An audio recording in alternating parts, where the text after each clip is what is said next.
So this is a video about how to foam roll your spine for spinal extension, breathing. That's about it.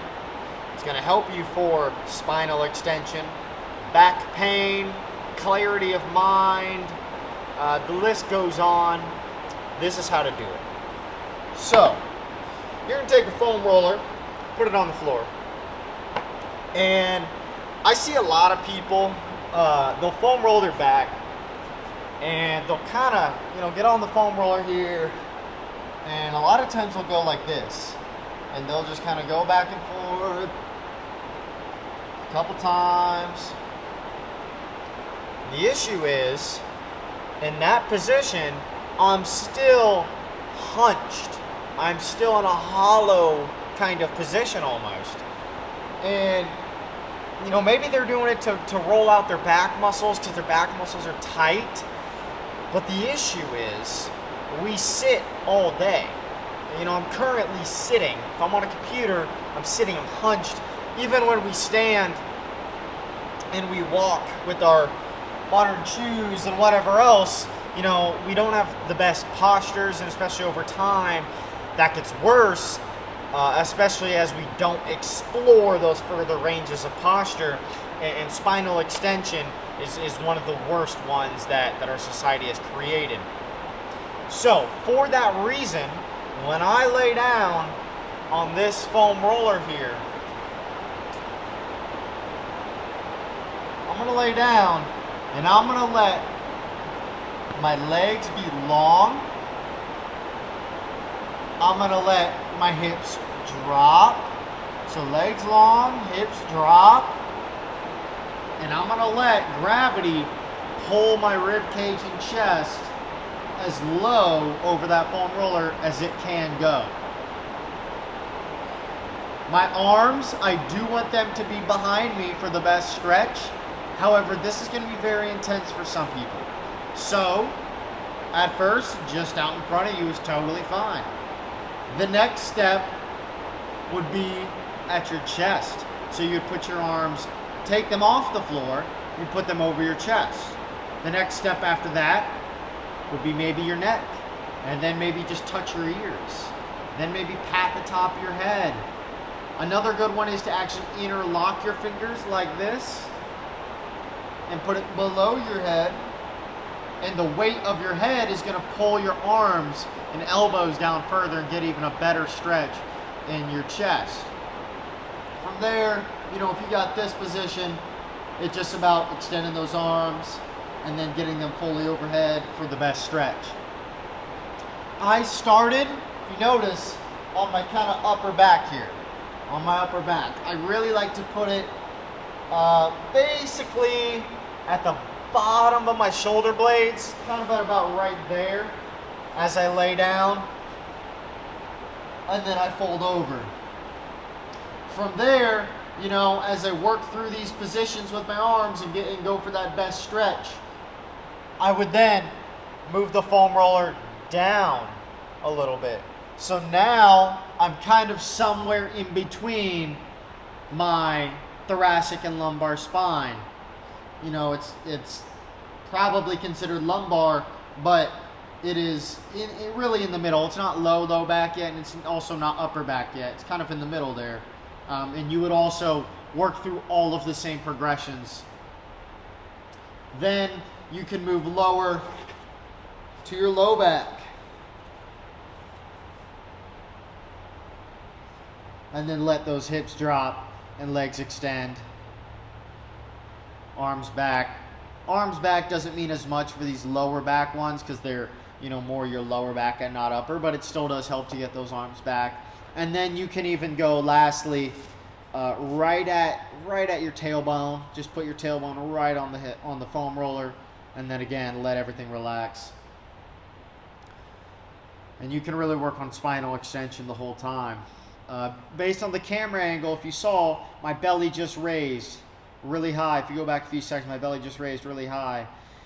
And the reason for that is because I'm trying to breathe into my belly the whole time. So every time I take in a breath, I'm pushing that air down into my belly. And I'm really using my full lungs, diaphragm, everything, all of my breathing muscles to breathe. And the issue is, I talked about posture earlier. The issue is, as we sit and as we round, the muscles that are contracting as I round and internally rotate is all of the muscles that surround your breathing muscles and organs. So your throat gets tight. Your heart, your chest gets tight. On top of your heart, your chest, your rib cage. Your shoulders will pull forward as well. Those are also on top of your lungs. Your lungs, obviously, you need them to breathe. So if you have real tight chest and tight front anterior shoulders and tight upper abdominals, all of that ties in, and even lats, your lats back here on the back side, all of those tie in to your rib cage. And so if they are all tight, your rib cage cannot expand. So that's why being in an extended position over the foam roller and then breathing into your belly, I'll show it again here. Being in an extended position, arms back, and then breathing into your belly every breath. Big, deep, slow breaths will allow you to stretch all of these muscles that cover your breathing organs and muscles. So my lungs are able to expand a lot further. My diaphragm, when I actually breathe into my belly, my diaphragm is actually working a lot harder than what it normally would if I were to just breathe into my chest, which is our normal breath, after sitting in the normal life that we live in our society. We're always taking real shallow breaths. And if you notice, my chest picks up, my shoulders pick up when I do that. That's because my belly's not doing anything. So my chest is doing all of it. So if you can breathe down into your belly, force that belly to expand and contract, expand and contract, expand and contract, you're actually going to use your breathing muscles and organs the way they're supposed to be used. You're going to stretch out the muscles that control the bones and constrict the muscles that are associated with breathing.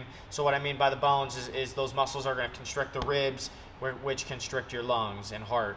And then also, your upper abdominals, your chest, etc., are going to squeeze your diaphragm and not allow your diaphragm to properly work. That also puts extra pressure and tightens up your digestive organs. And so if all of this is real tight, that's all on the same electrical signal from your brain through your nerves. Your brain's going to send down signals. It's going to go through your spinal cord, and then it's going to go into the same nerve endings, not nerve endings, but nerve origins, really, as your digestive organs, your abs will, and some of those muscles along that area in general. So it's very important for plenty of reasons to really stretch that out as best as you can in the way that I mentioned, which is by getting into spinal extension and then breathing into your belly. A couple things that are going to happen. This will be very hard for most people.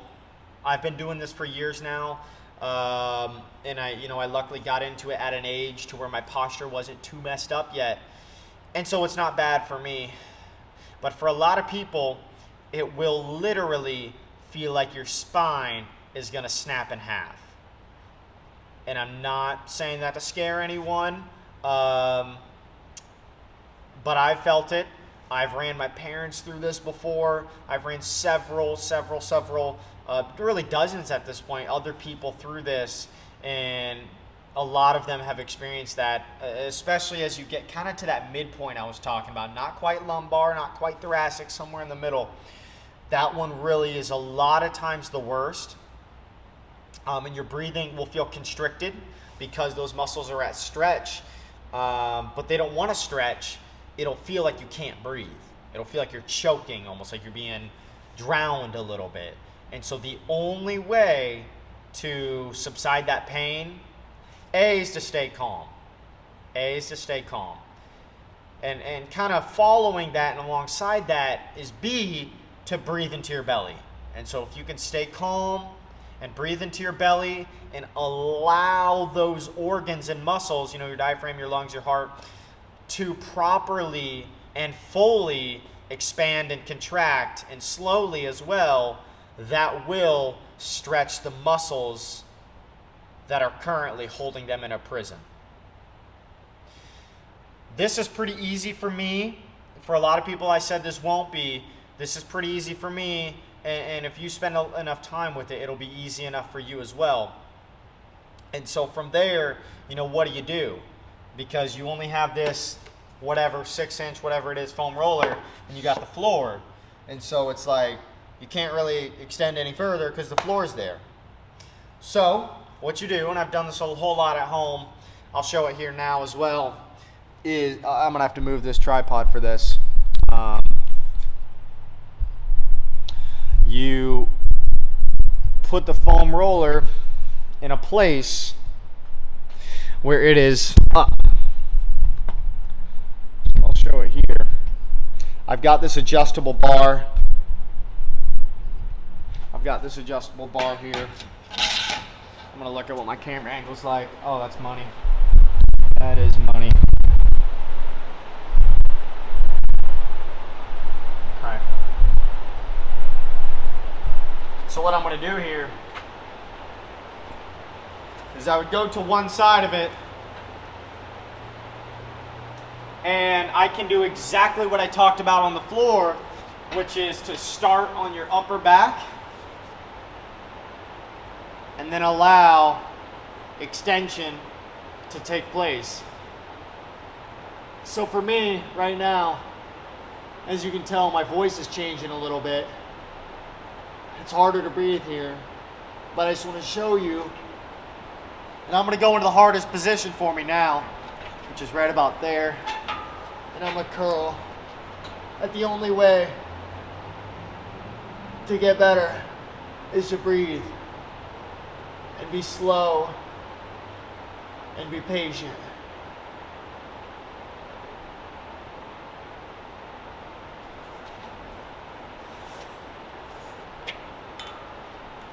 It's proven,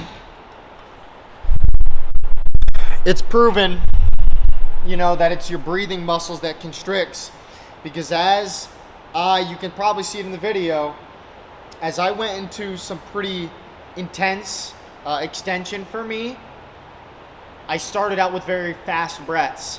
If you rewind the video, you'll see it. My breaths were in my belly because I know how to stay calm and continue to breathe in my belly, as I talked about, but they started quick because my lungs and my diaphragm and my heart couldn't expand all the way, so I need to take more breaths in to get the same amount of air. But as I sat there for a few seconds, my breath slowed down.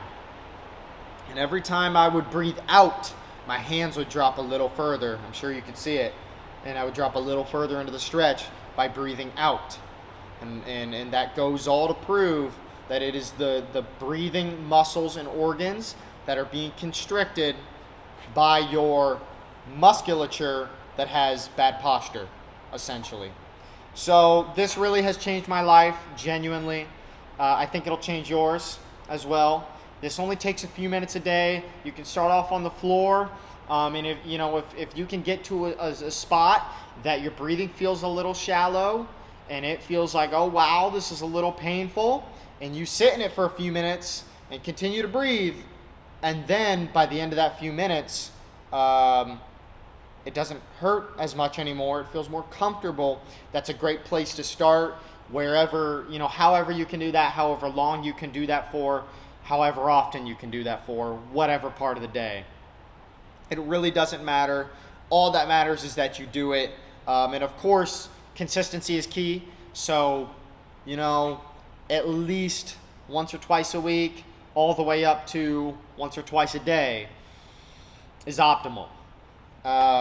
One thing that I forgot to mention, now that you have all the information on how to do this, is that when you get to the end,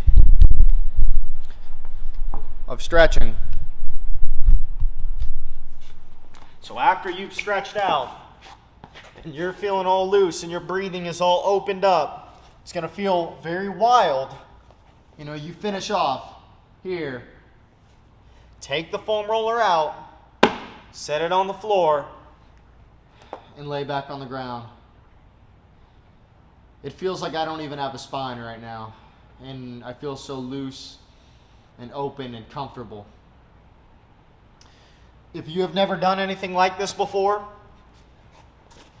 it's going to be, like I said, life-changing, genuinely, especially if you do this consistently. You don't realize how constricted you are, and we need to breathe more than anything. We need oxygen for everything, for your cells, for everything. And so this will help you do that better. You'll sleep better. You'll have more mental clarity. You'll feel better. You'll be more flexible. Really, the list goes on. That's all we got. That is how to use a foam roller to put yourself in spinal extension and stretch out those breathing muscles so you can be the best version of you. You can have the best life that you can have, and you can make the most impact on the world. I think we all want to do that, and this is a great step to help you toward that. Thank you.